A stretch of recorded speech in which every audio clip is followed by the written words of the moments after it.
এই হচ্ছে টার্কিতে ডে 2 আমাদের রিসর্ট যেখানে আমরা ছিলাম। Hello and welcome turkey day 2 blog. নমস্কার, কাল্প জীবনের নতুন একটা ব্লগে আমি শিল্পী সবাইকে স্বাগত জানাচ্ছি। আশা করছি সবাই ভালো আছেন, আমিও খুব ভালো আছি। এখন আপনারা যে ভিউটা দেখছেন এটা আমরা যে হোটেলে ছিলাম সেই হোটেলের বাইরের ভিউ। গাড়িতে করে আমরা বেরিয়ে পড়েছি আমাদের ডে ট্যুর যেখানে যেখানে ঘোরার জায়গা আছে।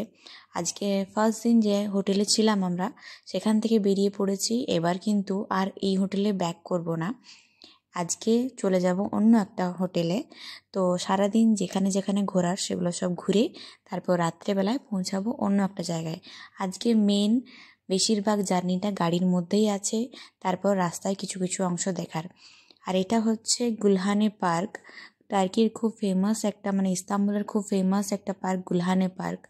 এটা আমাদের যে হোটেলে ছিলাম সেই হোটেলের থেকে খুব একটা দূরত্বে নয়, 15 মিনিটের দূরত্বেই এই পার্কটা ছিল।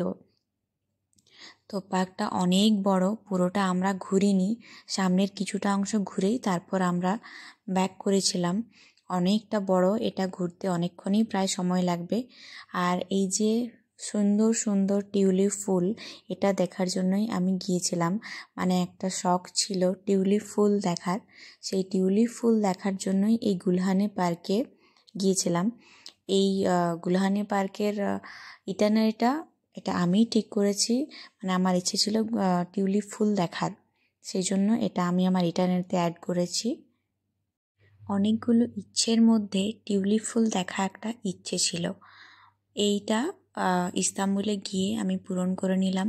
টিউলিপ ফুল দেখার শখটা আমার পূরণ হয়ে গিয়েছে। আর দেখুন গুলহানে পার্কটা কতটা সুন্দর। আমি যখন ইটানারি ঠিক করি একটু ভয়ের মধ্যেও ছিলাম যে গিয়ে টিউলিপ ফুল দেখতে পাবো তো, টিউলিপ ফুল শেষ হয়ে যাবে না তো। আসলে একটা সিজনের পরে বা একটা সময় চলে গেলে টিউলিপ ফুলটা যেহেতু আর দেখা যায় না, ঝরে যায় ফুলগুলো, তো একটু ভয়ই ছিলাম যে দেখতে পাবো কি না। আমার মতো আশা করি আপনাদের ভিডিওতে ফুলগুলো দেখতে ভালো লাগছে। দেখুন কত ফুল কিন্তু নষ্ট হয়ে গিয়েছে, কিছু ফুটে আছে এখনও, কিন্তু অনেক ফুলই নষ্ট হয়ে গিয়েছে। কারণ বেশি দিন ফুলগুলো ফোটে না, একবার ফোটার পরে কিছুদিন থাকে তারপর আবার নষ্ট হয়ে যায়। তো সেই টাইমের মধ্যেই ফুলগুলো দেখার একটা ইচ্ছে ছিল, তাও ভগবানের ইচ্ছেতে সেগুলো কিন্তু দেখতে পেলাম, এটাই অনেক। লাস্ট দিনের ভিডিওতে বলেছিলাম প্রচণ্ড ঠান্ডা, বৃষ্টি পড়ছিল। আজকের দিনেও একটু ভয় ছিলাম যে বৃষ্টি পড়বে না তো, আবার ঠিক করে ঘুরতে পারবো তো। তো সকাল দিকটা সেরকম বৃষ্টি হয়নি, ভালোভাবে ঘুরতে পেরেছি। দেখুন ওয়েদার অনেকটাই ভালো আছে, ঠান্ডা অতটা নেই, যে পরিমাণে গতকাল ছিল সেই অনুযায়ী ঠান্ডা নেই, কিন্তু ঠান্ডা তাও আছে। আর এই যে চলে এসেছি আমরা এখন, বুঝতে পারছেন কোথায়, গালাটা টাওয়ার। গালা টাওয়ারে আমরা পৌঁছেছি আর তারপরেই কিন্তু বৃষ্টি শুরু হয়ে যায়।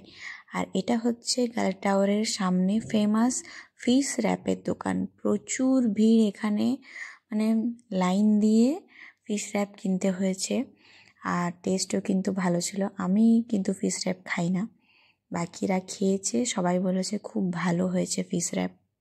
আমরা যে ট্রাভেল কোম্পানি বুক করেছিলাম, যেহেতু দুটো ফ্যামিলি ছিলাম আর লাগেজ অনেকটা আছে আমাদের সাথে, সে কারণে আমাদের জন্য একটা বড় গাড়ি পাঠিয়েছে, মার্সিডিজ বেঞ্জ। তো এই গাড়ির চাপার এক্সপিরিয়েন্সটাও অসাধারণ। ছড়িয়ে ছিটিয়ে যেভাবে খুশি পা মেলে, যেভাবে খুশি বসো, ট্রাভেল এক্সপিরিয়েন্স অসাধারণ। আর সামনেই চলে এসছে দেখুন ইস্তাম্বুলের ফেমাস ব্রিজ, যেটা এশিয়া পার্টকে এবং ইউরোপের পার্টকে আলাদা করে। ব্রিজটার নাম ব্রিজটার নাম হচ্ছে বসফরাস ব্রিজ। অসাধারণ একটা ভিউ, দুটো পার্টকে, এশিয়া পার্ট এবং ইউরোপের পার্টকে আলাদা করছে এই ব্রিজটা। আমরা আজ যেখানে যাচ্ছি তো সেটা পৌঁছাতে আমাদের 6 থেকে 7 ঘন্টা মতো সময় লাগবে। এমনি যদি একটানা গাড়ি চালানো হয় তাহলে 5 ঘন্টা হয়তো সময় লাগবে, কিন্তু আমরা মাঝখানে দাঁড়িয়ে একটু রেস্ট নিয়ে খাবার খেয়েছি, এরকমভাবে কাটিয়েছি। সে কারণের জন্য আমাদের প্রায় 7 ঘন্টা মতো সময় লেগেছে। এই যে দেখুন, এক জায়গায় রাস্তায় দাঁড়িয়েছিলাম একটা সুপার মার্কেটে কিছু খাবার কেনার জন্য। এখানে এত ধরনের অলিভস আছে যে আমার দেখে তো মাথা খারাপ হয়ে গেছে। আর সুন্দর সুন্দর কালার, পার্পল এখন কালারের টাইম অলিভসগুলো, হচ্ছে পিঙ্ক কালারের অলিভসগুলো এত 7:42 সুন্দর বাজে, দেখতে আর লাগছে। এখনো সূর্য অস্ত যেতে অনেকক্ষণ সময় আছে। মানে সূর্য এখনো অনেকটাই আকাশের উপরে আছে। 7:42 এখন টাইম। আমরা এখানে দাঁড়িয়েছিলাম ডিনার করার জন্য, আর সামনের এই সূর্য অস্ত যাচ্ছে, দেখতে ভিউটা এত সুন্দর লাগছে, তাই একটু নদীর দিকে এগিয়ে গেলাম ভিউটা দেখার জন্য। এখানে একটুক্ষণ দাঁড়িয়ে তারপর এসেছিলাম ডিনার করার জন্য। এই অংশটা পুরোটাতে পরপর পরপর রেস্টুরেন্টগুলো আছে, এখানে ডিনার করেছিলাম। সেই দিন আমরা ডিনার শেষ করে তারপর আমরা আমাদের হোটেলে গিয়েছিলাম। এখান থেকেও অবশ্য আমাদের হোটেলটা, মানে যেখানে আমরা থাকবো, সেটা অনেকটা জার্নি করে যেতে হয়েছে। অ্যাকচুয়ালি এটা হোটেল না, এটা একটা রিসর্ট। এটা হয়তো জানবেন না আপনারা, কারণ টার্কির মধ্যে অতটা ফেমাস জায়গা নয় এটা।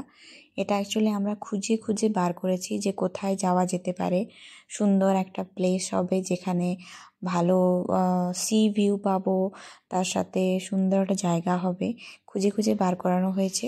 তো এটা আপনারা চাইলে আপনাদের ইটানারিতে রাখতে পারেন যদি টার্কি ঘুরতে যাচ্ছেন এটা আপনারা আমাদের কেউ। কটেজ, অনেকটা যে ভালো কটেজটা জায়গা, অনেক আছে সেই সুন্দর জায়গা। কটেজের বাইরের এটা আমরা খুঁজে খুঁজে পরিবেশটা। ইনভেন্ট করেছি বলা এই যায়। কটেজটা দেখলেই বোঝা এটা যাবে যে অতটা আমাদেরটা ফেমাস কিরকম। নয়, কিন্তু এখান টার্কি থেকে যারা হচ্ছে যায় ভিউ। তারা এটার বিষয়ে অতটা জানে না। আমরা এটা খুঁজে বার করেছি, আপনারাও আপনাদের ইটানারিতেই জায়গাটা রাখতে পারেন। পুরো কাঠের বাড়ি, সবগুলোই একদম কাঠের। আর ওই যে আকাশে চাঁদ উঠেছে, পরিবেশটা খুবই ভালো। বাট একটা কটেজেও এখন কোনো মানুষজন নেই, আমরাই একমাত্র এখানে আছি। সামনেও এতগুলো কটেজ আছে। সেটা একটা beach resort actually, beach resort. বিচটা আছে, সামনেই আছে। কাল সকালে ওদিকটা যাবো। আর লাইটের ভিউটা এই বিচ রিসর্টে ভালো লাগছে। এটা তো আর কাল সকালে লাইটগুলো পাবো না বলে এখনই ব্লগটা শ্যুট করেই নিচ্ছি। প্রত্যেকটা একটা করে কটেজ। আর এই যে বিড়ালটা চারদিকে ঘুরে বেড়াচ্ছে। কি ন ন ন ন